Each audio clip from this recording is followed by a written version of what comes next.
You know, we've been talking about Gary and bushmeat, and one would say, stop taking Gary for now. Stop taking bushmeat. Not me.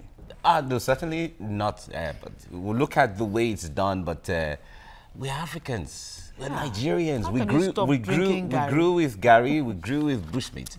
But certainly there has to be caution anyway. Absolutely. Caution. Well, let's move on to other issues now. Since exiting recession in the second quarter of 2017, the real sector of Nigeria's economy has been recording consistent growth, from a growing GDP to an improved ranking on the Ease of Doing Business Index. Things seem to be looking up for the country. Yeah, and the latest data from the Central Bank of Nigeria shows that the country's foreign reserve now stands at $40.4 billion, the highest in 4 years. Now, according to the CBN, the growth indicated an increase of about $1 billion between December 2017 and January 2018. This quantum leap has been attributed to rising crude oil price in the international market. Now, rising foreign reserves and expanding manufacturing sector deepens business confidence and strengthens job creation in any economy. All right, we're expected to be joined by our guest who will be discussing this with, and his Nnemeka Obiareri. He's joining us via Skype. Good morning, and thanks for joining us. It's good to see you, Nnemeka Obiareri. Good morning. Good morning, Ngozi and Mike. Nice to have me here. Yeah, nice to see you too. All right, so things are looking up for Nigeria's forex reserve, or foreign reserve if you like, $40 billion.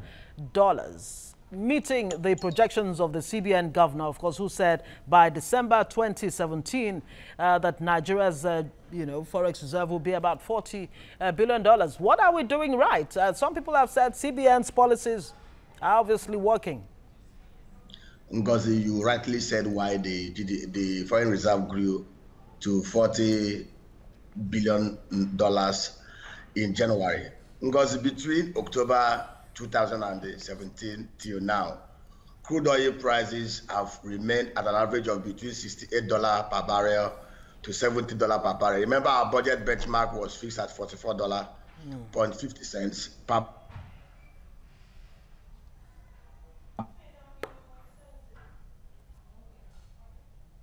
Okay, it seems we have connectivity issues there. Yeah. All right, we'll have Nnemeka back shortly as the lines get better.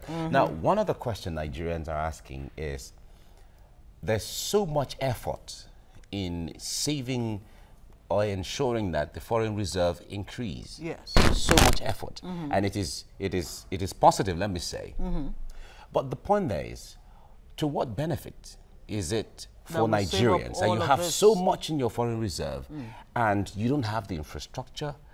The standard of living is not exactly. There's a report. There's a report on one of the papers this morning that says that Nigerians, so many percentage of Nigerians still live a very high percentage below the poverty line, with $2 may per overtake day. India as a poorest nation by 2018.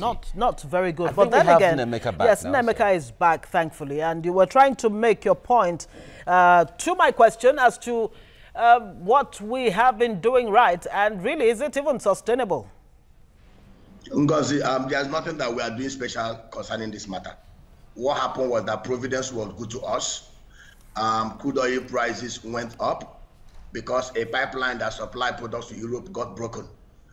Therefore, supply was reduced against demand. So nothing so special. God was kind to us. Assuming the price of crude oil went down, what would have happened? The fact is that we celebrate nothing in this country. We are too excited over nothing. There is nothing special, nothing proactive, nothing creative that the Central Bank of Nigeria did to drive up the price of the crude oil in the global market. What we should be asking ourselves is, what are we doing to diversify the economy? What are we doing to ensure that we diversify the economic base of this country away from the fossil fuel? Now, I will tell you something that will surprise you. Between 2015, when the foreign reserve was $29 billion, till now, when it is $40 billion, what we had as accretion increment is about $11 billion. But you should also be aware that between December, May 2019 and 2015 till now, our debt profile had grown from 12 trillion naira to about 20 trillion naira. which is an increment of about $26 billion. We saved $11 billion while increasing our debt profile by $26 billion. Net, we discover that we are still in deficit of almost about $15 billion. There is nothing exciting about this news. Let us stop deceiving ourselves in this country. The truth is that Providence smiled on us. Output has remained at about 2 million barrels per day. The only thing that happened was that for whatever happened, stroke of divinity, a pipeline that was supposed to supply Europe got broken, and other factors that are beyond our ability, that is out of our control, and we have a reserve of about $40 billion. They can tell us something else. All right. When it comes to diversifying the economy, Nemeka, a lot of analysts have said that the economy is already diversified. That it is just the issue of reducing the emphasis on oil and ensuring that the other areas are encouraged. What do you say about that? Let me give you an indices that will shock you. Mike, Nigeria is a 180 million population economy. South Africa is a population is about 55 million people. Mike, go and check the record of Federal Inland Revenue Services. Check the records of the South African Revenue Service, the tax office of South Africa. In 2007, in the year ended 2017, South African tax revenue was about $95 billion. That is 34 trillion naira. The GDP of South Africa is $290 billion. Tax to the GDP of South Africa is 32%. Come back to here to Nigeria, a population of 180 million people. Our tax revenue, according to FIRS, is about 4 billion. Was about 4 trillion naira. Divided, you discover is about $11 billion. That means in an economy that has 180 million people, tax to GDP is just about 3%. Can I tell you something? What does it show? It shows we are an unproductive economy. We show that we are not adding value to ourselves, and we are not adding value to this nation.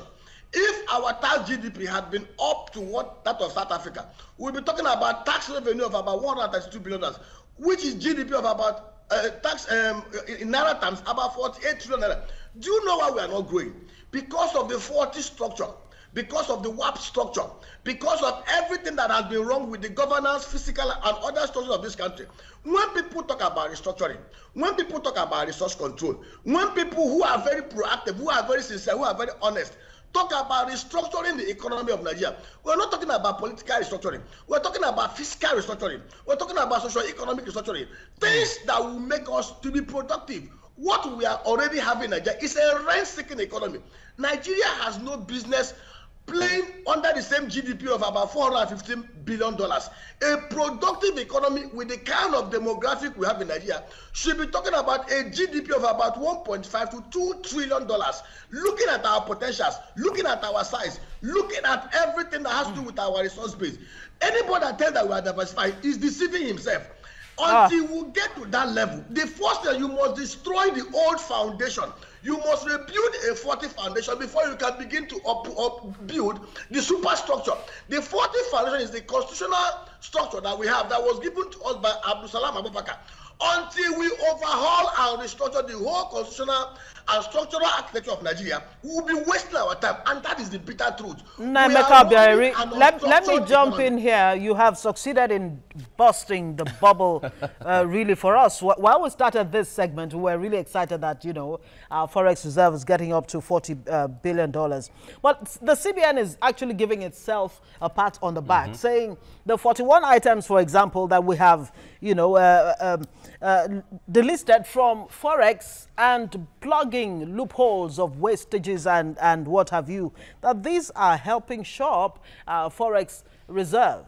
And of course, some experts are saying they're looking forward to some kind of convergence between the fiscal and the monetary policy, so that we can continue to, you know, have this winning ways, so to speak. But what really should be the foundation, that strong foundation that we need? Of course, you've talked about diversifying the economy. This oil, you know, based economy, mono economy, is still the source of our income. What do we need to put in place very, very quickly so that we don't lose whatever gains we've made? Yeah. I'm sorry to use this word. We are a huge joke of a nation. Very huge joke of a nation. A nation as big and diversified as Nigeria is bragging about Federal Reserve of about $40 billion. Because you go to Singapore, go and check the reserve of Singapore. Singapore is just about 5.6 million people. Singapore has a landmass of 710 square kilometers. Singapore is as small as Alimosho in Lagos, not even as big as 2 local government areas in Lagos State. Singapore's Federal Reserve is almost about $200 billion. Because go and look at Norway, go and look at other countries, look at Malaysia, look at even South Africa here. What are those countries doing right? What are they doing? Because what are they doing right? What they are doing right is that they are a productive economy. We are a rent-seeking economy. Because before 1966, go back and look at our economy. This economy of the old Eastern Nigeria was rated as the fastest growing in the whole world. What were they doing? They were exporting only palm produce. They were exporting coal. They were exporting other things. In the north, it was the granite pyramid and the cotton.